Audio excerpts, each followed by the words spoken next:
यस्मिन् सर्वाणि भूतान्यत्मैवाभूद्विजानतः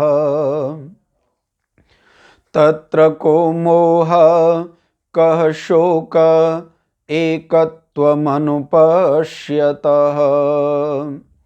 ओम शांति शांति शांति।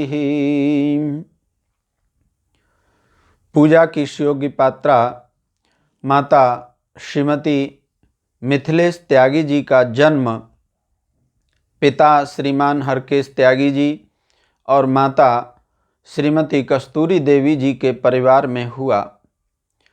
ये परिवार इतना भाग्यशाली रहा कि पूज्य माता श्रीमती मिथिलेश त्यागी जी का विवाह संस्कार आर्य समाज के सर्वमान्य नेता महर्षि दयानंद सरस्वती के सच्चे अनुयायी और ब्रह्मचारी कृष्णदत्त जी की शिक्षाओं से प्रभावित श्रीमान पतराम त्यागी जी के साथ में हुआ।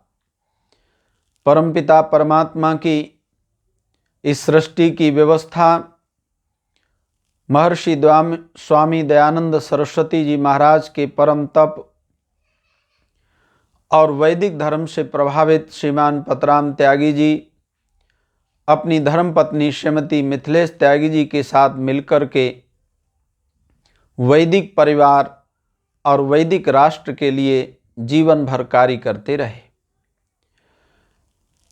श्रीमती मिथिलेश त्यागी जी अपने पति श्रीमान पतराम त्यागी जी के साथ मिलकर के हमेशा दैनिक यज्ञ करती और श्री पतराम त्यागी जी जो भी आर्य समाज का और समाज सेवा का कार्य कर पाए हैं उसमें सबसे ज़्यादा योगदान पूज्य माता श्रीमती मिथिलेश त्यागी जी का ही रहा है। त्यागी जी शायद इतना अपने परिवार को वैदिक धर्म की ओर न ले जा पाते यदि माता श्रीमती मिथिलेश त्यागी जी उनका सहयोग न करती।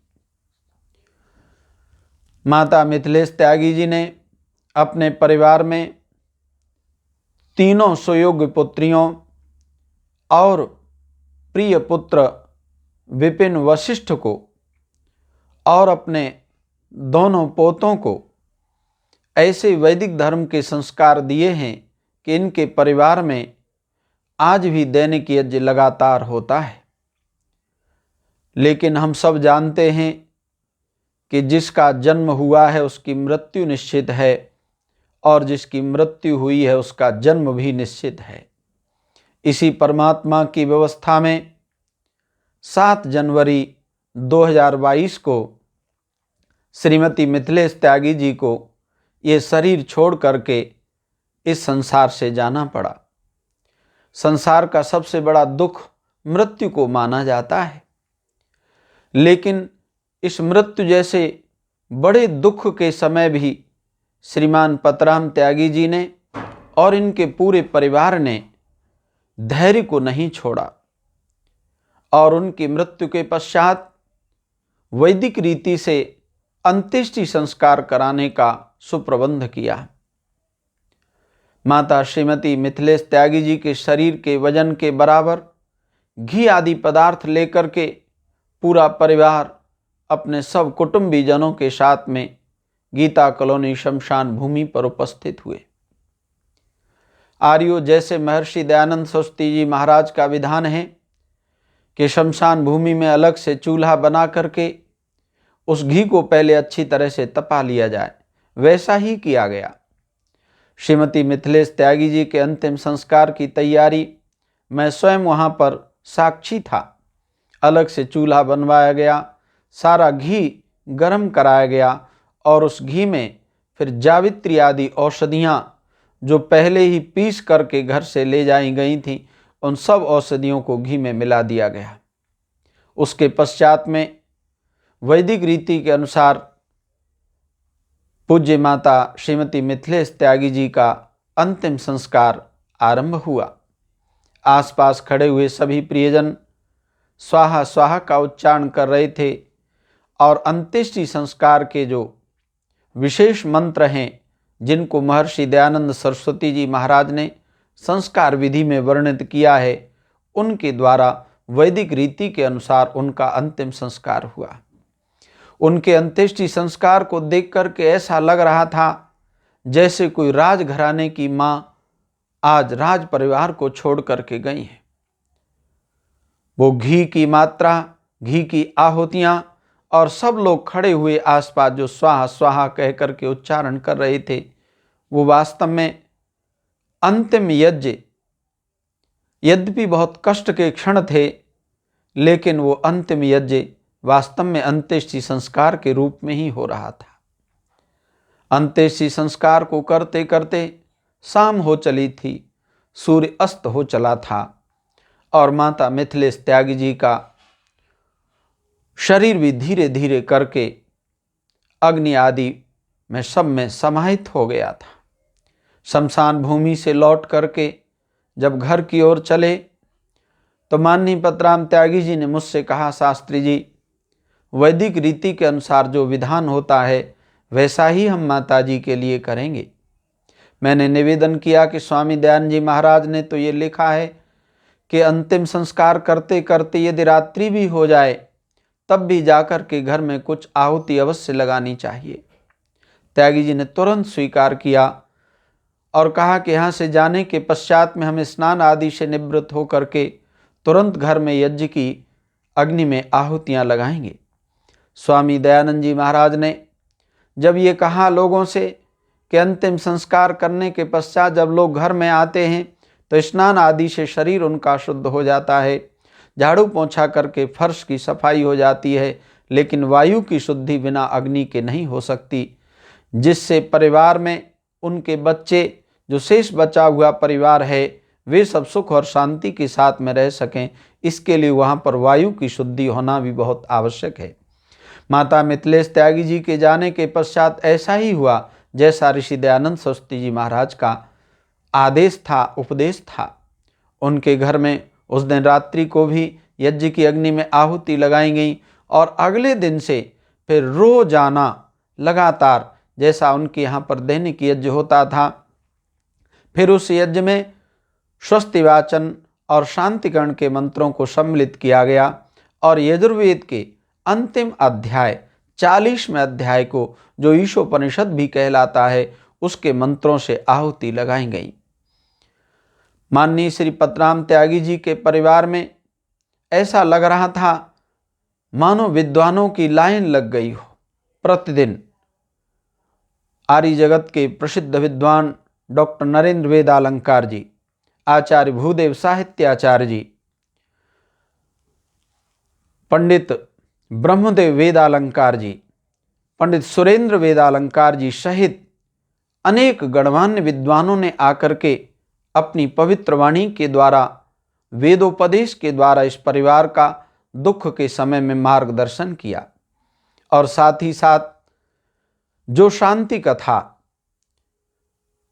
महात्मा प्रेम भिक्षु जी महाराज ने लिखी है, उस कथा के एक एक अध्याय को रोजाना सुनाया जाता था, क्योंकि दुख के समय में जो वेदों का उपदेश है वो हम सब के लिए बहुत आत्मबल का देने वाला होता है।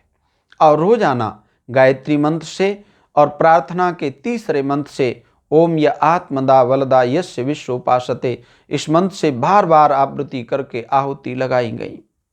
उसके पश्चात में जब श्रद्धांजलि सभा का दिन आया, उस दिन आसपास के क्षेत्र के बहुत सारे लोग उपस्थित हुए। वहीं पर आर्य जगत के सब बड़े बड़े नेतागण भी वहां पर आए। माता श्रीमती मिथिलेश त्यागी जी को श्रद्धांजलि सभा में श्रद्धा सुमन अर्पित करने के लिए दिल्ली आर्यपत्नी सभा के महामंत्री और सार्वदेशिक आर्यपत्नी सभा के उपमंत्री माननीय श्री विनय आर्य जी स्वयं उपस्थित हुए। आश्चर्य की बात यह है कि प्राय दुख के समय में लोग कुछ अवैधिक कार्य भी कर देते हैं, लेकिन यहाँ पर एक भी अवैधिक कार्य नहीं हुआ। माता श्रीमती मिथिलेश त्यागी जी का चित्र जहाँ पर रखा हुआ था, वहाँ पर कोई फूलों के चढ़ाने की व्यवस्था नहीं की गई थी, क्योंकि लोग यहीं से मूर्ति पूजा, चित्र पूजा प्रारंभ कर देते हैं। श्रीमान पतराम त्यागी जी ने बहुत हिम्मत दिखाई और वहाँ पर केवल चित्र की ही व्यवस्था की गई थी। चित्र रूप में माता श्रीमती मिथिलेश त्यागी जी को लोग देख सकते थे। कोई अंधविश्वास, कोई पाखंड त्यागी परिवार से आरंभ न होने पाए, इस बात का पूरा ध्यान रखा गया। आर्यो वास्तविकता तो यही है कि सच्ची श्रद्धांजलि तो जीवन भर शुभ कर्म करके, पुण्य कर्म करके परिवार के लोग प्रदान करते हैं। वो पुष्प चढ़ाने से कार्य सिद्ध नहीं हो सकता। इससे बल्कि एक हानि और होती है। लोग सोचते हैं हमने तो पुष्प चढ़ा दिए, श्रद्धांजलि अर्पित कर दी, फिर वो कोई और अच्छा कार्य करने के लिए प्रयत्न नहीं करते। इस परिवार ने उस दुख की घड़ी में भी यह संकल्प लिया कि माता श्रीमती मिथिलेश त्यागी जी के जाने के बाद भी इस परिवार में दैनिक यज्ञ कभी बंद नहीं होगा।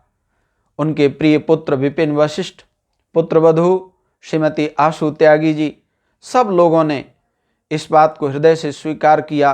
तीनों पुत्रियां वहां पर उपस्थित थीं, उन्होंने भी एक मत से इस बात को स्वीकार किया कि हम सब अपनी माँ के बताए हुए मार्ग पर अवश्य चलते रहेंगे। बेटी अनुराधा, चित्रा, श्रीमती अंशु और दामाद प्रिय पंकज, आशीष और प्रदीप और दोनों पौत्र माता जी के प्रिय भानु और वेदांश सब वहाँ पर उपस्थित थे। और स्वयं श्रीमान पतराम त्यागी जी ये 5 भाइयों में तीसरे नंबर पर हैं। इनके 2 बड़े भाई माननीय श्री आनंद प्रकाश जी, श्री ब्रजपाल सिंह जी और छोटे भाइयों में श्रीमान नरेंद्र त्यागी जी और मुनेन्द्र त्यागी जी। इतना बड़ा परिवार और पूरा का पूरा परिवार वैदिक धर्म के प्रति श्रद्धा रखता है। यह अपने आप में एक बहुत बड़ी बात है। हम सब ईश्वर से कामना करें कि जिस प्रकार से इस परिवार ने पूज्य माता जी की सेवा की, उनसे प्रेरणा लेकर के हमारे घरों में, परिवारों में किसी बुजुर्ग का कभी कोई अपमान न होने पाए, उनकी सेवा हो, इस बात की प्रेरणा इस परिवार से यदि हम ग्रहण कर सकते हैं। और दुख के समय में ईश्वर को न भूलना, अगर हम इन दोनों बातों को याद रखेंगे तो निश्चित रूप से माता श्रीमती मिथिलेश त्यागी जी के लिए सच्ची श्रद्धांजलि होगी। ओम शांति शांति शांति। ओम भूर्भुवः स्वः तत्सवितुर्वरेण्यं भर्गो देवस्य धीमहि धियो यो नः प्रचोदयात्। ओम य आत्मदा बलदा यस्य विश्व उपासते प्रशीर्षं यस्य देवाः यस्येच्छायामृतं यस्य मृत्युः कस्मै देवाय हव्युषा विधेम।